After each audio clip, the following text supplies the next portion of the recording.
ক্যালেন্ডারের পাতায় আজ সোমবার। আকসা নাকি সকালে, দুপুরে, এমনকি রাতেও এখনও পর্যন্ত একটা দানাও মুখে তোলেনি। খবরটা মেজবার কানে পৌঁছে দিল মিহি। ও আজ বিকেলের দিকে এসেছিল ওর মায়ের প্রথমবার রান্না করা পেশোয়ারি বিফ দিয়ে যেতে। তখনই মামিদের কাছ থেকে আকসার ব্যাপারে জিজ্ঞাসা করতেই জানতে পারলো আকসা আজ সারাদিন ঘরের বাইরেও বের হয়নি, আর খাবার দিলেও খায়নি। ডাইনিংয়ে ডেকেছিল সবাই খেতে, কিন্তু বলল শরীর খারাপ লাগছে, পরে খাবে। এজন্য আরও ঈশা বেগম ছেলের বউয়ের জন্য প্লেটের খাবার সাজিয়ে তার ঘরে দিয়ে আসলো, কিন্তু পরে এটো প্লেট ধোয়ার জন্য নিয়ে আসতে গিয়ে দেখেন ও খাবার ছুঁয়েও দেখেনি। জিজ্ঞাসা করায় বলল কিছু খেতে ইচ্ছে করছে না, পরে ভালো লাগলে খেয়ে নেবে। অনেকবার অনুরোধ করেও ওকে কিছু খাওয়ানো যায়নি। মেজবা আজ সারাদিন বাসায় ছিল না। সন্ধ্যার পরে আসতেই বোনের কাছ থেকে এসব কাহিনী শুনতেই ওর মুখের চোয়াল শক্ত হয়ে গেল। সোজা নিজ ঘরে চলে গেল ও। তখন রাত 8টা বাজে। মেজবা ঘরের দরজার সামনে দাঁড়িয়ে দেখল আকসা বিছানায় শুয়ে আছে উল্টো দিকে ঘুরে, গায়ে একটা কম্বল টেনে দেওয়া ওর। মেজবা আর ভেতরে গেল না, দরজার কাছ থেকেই ফিরে গেল। আকসাকে এক নাগারে ডেকেই চলেছে মেজবা, কিন্তু আকসা উঠে বসতে নারাজ, এমনকি মুখ ফিরিয়েও দেখছে না। অন্যদিকে ঘুরে শুয়ে আছে ও, যেন একেবারে বিছানার সাথে লেগে গেছে যোগের ন্যায়। লবণ না ছিটালে উঠবেই না, এমন একটা ভাব। মেজবার ধৈর্যের বাঁধ ভেঙে যাচ্ছে প্রতিনিয়ত। হাতে খাবারের প্লেট নিয়ে কতক্ষণ এভাবে ডাকাডাকি করা যায়? বিরক্ত হচ্ছে প্রচুর। এদিকে ওর তাড়া আছে, বাইরে বের হতে হবে ওকে কিছুক্ষণের মধ্যেই। এভাবে দাঁড়িয়ে থেকে তো সময় নষ্ট হচ্ছে। শেষমেশ বাধ্য হয়ে আকসাকে হাত ধরে টেনে উঠালো শোয়া থেকে। আকসা ভুরু কুঁচকে দেখলো ওকে, তবে মেজবা গ্রাহ্য করলো না। গা ছাড়া ভাব নিয়ে ওর সামনে বসে খাবারের প্লেট থেকে এক লোকমা ভাত মাংসের টুকরো মিশিয়ে ওর মুখের সামনে ধরে বলল খাও। আকসার সঙ্গে সঙ্গে মুখ অন্যদিকে ঘুরিয়ে নিল। অভিমান বড্ড বেশি হয়েছে বই কি, চোখে জল টলমল করছে ওর। যে কোনো সময় বিনা বাধায় গড়িয়ে পড়তে পারে। মেজবাউকে মুখ ঘুরিয়ে নিতে দেখে পুনরায় বলল খাবার মুখে তুলতে বলেছি, প্রবলেমটা কি তোমার? গতকাল অন্যের খোঁটা দিয়ে আজ আবার আসছে ভালো মানুষই দেখাতে। কথাটা বিড়বিড় করে বললেও মেজবার কানে ঠিকই পৌঁছালো। জবাবেও বলল খাবারের খোঁটা দেওয়া হয়নি তোমাকে। কেন যে ওই কথা বলেছিলাম সেটা বোঝার মতো বোধ বুদ্ধি থাকলে তোমার তো হতোই। আকসা কোনো জবাব দেয় না। ইনডিরেক্টলি মেজবা ওকে বোধ বুদ্ধিহীন বলে দিল।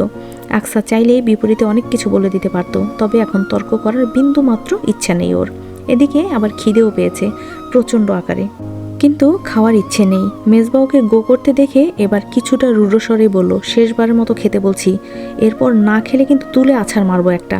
মিহির কাছে শুনেছ নিশ্চয়ই, ছোটবেলায় ওষুধ না খেতে চাওয়ার কারণে ওকে একবারে তুলে একটা আছাড় মেরেছিলাম। সেটার কথা এখনও ভোলেনি। তুমিও কি এক্সপিরিয়েন্স নিতে চাও? হ্যাঁ, মিহির কাছে এই কাহিনী শুনেছে আকসা। বড় ভাই হিসেবে মেজবা যেমন সবচেয়ে ভালো, তেমনি শাসনের ক্ষেত্রেও সবচেয়ে কঠোর। এটুকু তো এতদিনে বুঝেই গেছে ও।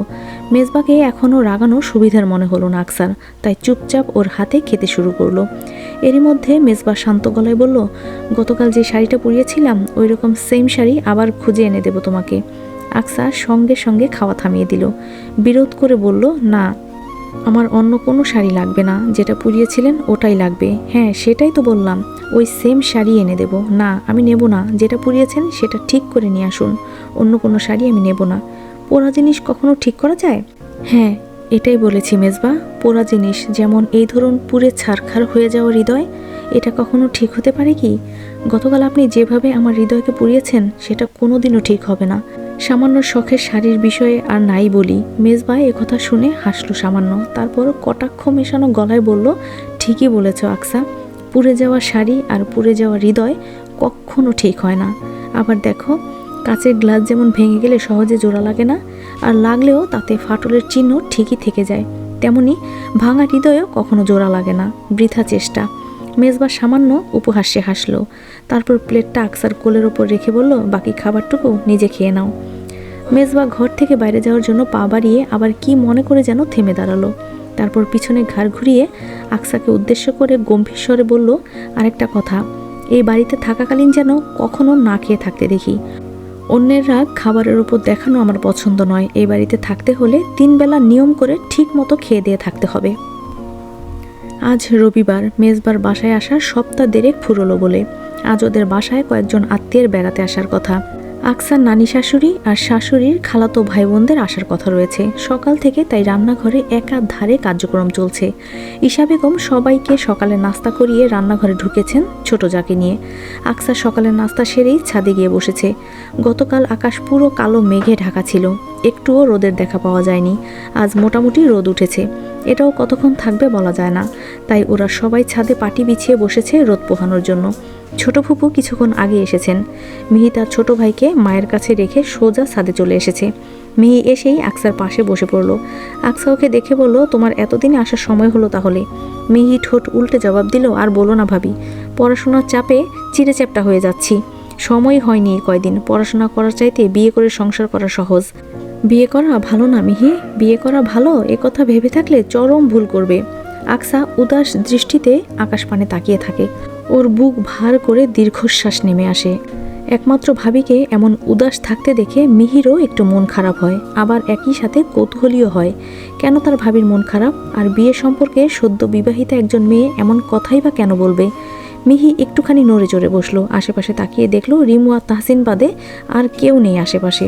ওরা নিজেদের মধ্যে গল্প করতে ব্যস্ত। মিহি নিচু স্বরে আকসাকে প্রশ্ন করলো, ভাইয়ার সাথে কি কিছু হয়েছে তোমার? না তো, কি হবে? আকসা প্রশ্নটা শোনা মাত্রই তৎক্ষণাৎ চমকে উঠে ঘন ঘন মাথা নেড়ে জবাবটা দিল। মিহি তবুও বিশ্বাস করলো না, ব্যাপারটা কিঞ্চিত হলেও ধরতে পেরেছে ও। যেহেতু ওরা সমবয়সী, মিহি আকসাকে ভরসা দিয়ে বলল, আমি তো তোমার বন্ধুর মতো, তাই না বলো? আমাকে বলতে কি অসুবিধা? নির্দ্বিধায় ভরসা করে বলতে পারো আমাকে। কাউকে বলবো না, বরং তোমার উপকার করার চেষ্টা করব। আকসা একটু আশেপাশে তাকালো, তারপর লুকোচুরি দৃষ্টিতে ফিসফিসিয়ে বলল, এখন নয়, সন্ধ্যার পর এসো আমার ঘরে, তখন বলবো। এখন বলা সমীচীন হবে না। ঠিক আছে। মিহি জানালো সে সন্ধ্যার পরে আকসার ঘরে গিয়ে সব শুনবে। আকসার বুক ধুকপুক করতে লাগলো। আকসা ঘরে এসে বুকশেলফটা এলোমেলো হয়ে থাকা ওর বইগুলো ঠিকঠাক করে গুছিয়ে রাখছিল। গতকাল রাতে পড়তে পড়তে টেবিলের ওপরেই ঘুমিয়ে গিয়েছিল। তারপর সকালে উঠে আর টেবিলের ওপরের বইগুলো গুছিয়ে রাখা হয়নি। সাধারণত মেজবার ঘর ও নিজেই গুছিয়ে রাখে, কিন্তু আজ নাকি মেজবা ভোরবেলা বাইরে চলে গিয়েছে। আকসা ঘুম থেকে উঠে ওকে দেখতে পায়নি। শহরে কত শত বন্ধুবান্ধব মেজবার। 3 সপ্তাহের ছুটিতে এসে বন্ধুদের সাথে ঘোরাফেরা হচ্ছে বেশি। বাড়িতে প্রায় থাকে না বললেই চলে। সকাল, দুপুর আর রাতের খাবারের সময়ে টেবিলে ভদ্রলোককে পাওয়া যায়, তাও কখনো সখনো রাতের বেলা থাকে না। অনেক সময় তো আকসার শাশুড়ি মা ছেলের জন্য রাত জেগে অপেক্ষা করে বসে থাকেন। যখন ছেলে বাড়ি ফেরে তখন তাকে নিজ হাতে খাইয়ে দিয়ে ঘুমোতে যান তিনি। আকসা একটু পরে গোছলে যাবে। মেজবা অগোছালো দেখতে পারে না। ও আসার আগেই নিচ থেকে এলোমেলো করা ঘরটা গুছিয়ে নিল। ড্রয়ারের কাছে এসেছিল জামা কাপড় নেওয়ার জন্য, তখনই ঘরে মেজবার প্রবেশ ঘটল। মেজবা তড়িঘড়ি করে এগিয়ে এসে ঘড়ি দেখে বলল, 10:30 বাজে। 12টার মধ্যে গোছল করে রেডি হয়ে থাকবে, মামনি বলেছে। আজ তোমাকে শাড়ি পরতে। বাসায় মেহমান আসবেন নতুন বউকে দেখতে, তাদের সামনে শাড়ি পরে যেতে হবে নাকি? আকসা আস্তে করে মাথা নেড়ে হ্যাঁ বোঝালো। মেজবা বিছানার দিকে যেতে গিয়েও পেছনে এগিয়ে আসলো পুনরায়। আকসার প্রায় কাছাকাছি এসে দাঁড়িয়ে ওর চোখে চোখ রাখলো। মেজবার চোখ দুটো ভীষণ তীক্ষ্ণ, শিকারী ঈগলের ন্যায়। স্বাভাবিকভাবে তাকালেও মনে হয় খুব ধারালোভাবে তাকিয়েছে। ওই হ্যাজেল চোখের দিকে কখনোই বেশিক্ষণ তাকিয়ে থাকতে পারে না আকসা। সম্মোহন ধরে যায় ওর। অন্তত মেজবার চোখের মোহে আটকাতে চায় না ও। এজন্যই এক পলক তাকিয়ে দৃষ্টি সরিয়ে নেয়। তা দেখে মেজবা হিসিয়ে বলে, ওদিকে কি দেখছো? আমার চোখের দিকে তাকাও। ছোট্ট একটা ধমক খেয়ে এবার আকসা মেজবার চোখে চোখ রাখলো। মেজবা ওর মুখমণ্ডলী পর্যবেক্ষণ করে ফের বলল, তোমার সুতি শাড়ি আছে? জি আছে। আর কি যেন পরো ওইটা শাড়ির সাথে? ব্লাউজ, তাই না? জি। ওগুলো আছে সুতির? জি আছে। ওকে, তাহলে তো হলোই। শোনো, সুতি শাড়ি আর ব্লাউজ পরবে আজ। মা চাচিরা সব সময় সুতির শাড়ি পরেন, দেখতে মার্জিত লাগে। তাছাড়াও আমাদের ফ্যামিলিতে বাড়ির মেয়ে বউরা আজে বাজে পোশাক পরে চলাফেরা করে না, এমন কোনো হিস্ট্রিও নেই। তোমাকেও যেন পড়তে না দেখি। যেগুলো বলেছি সেগুলো পড়বে, অন্য কিছু নয়। Got it? আকসার মনে হলো মেজবা যেন রীতিমতো আদেশ করছে ওকে। লোকটা কি মনে করে ওকে? ও কি আজে বাজে পোশাক পরে চলাফেরা করছে কখনো? তাহলে এভাবে শাসিয়ে বলার কি আছে? আকসার মনে মনে রাগ হলো খুব। এমনকি ও জেদ ধরে সিদ্ধান্ত নিল মেজবার কথার সম্পূর্ণ বিপরীত কাজ করবে আজ। মেজবা না বললেও এমনিতেই সুতি শাড়ি পরত, কিন্তু এখনও ভিন্ন কাজ করবে, কারণ লোকটা ওকে অপমান করেছে যাচ্ছে তাই ভাবে। আজ তারও অপমান করে তবেই ক্ষান্ত হবে ও। অতিথিরা এসেছেন কিছুক্ষণ হলো। তাদের আসার কথা ছিল 11:30টার মধ্যে। রাস্তায় জ্যাম থাকার কারণে হয়তো কিছুটা দেরি হয়ে গেছে।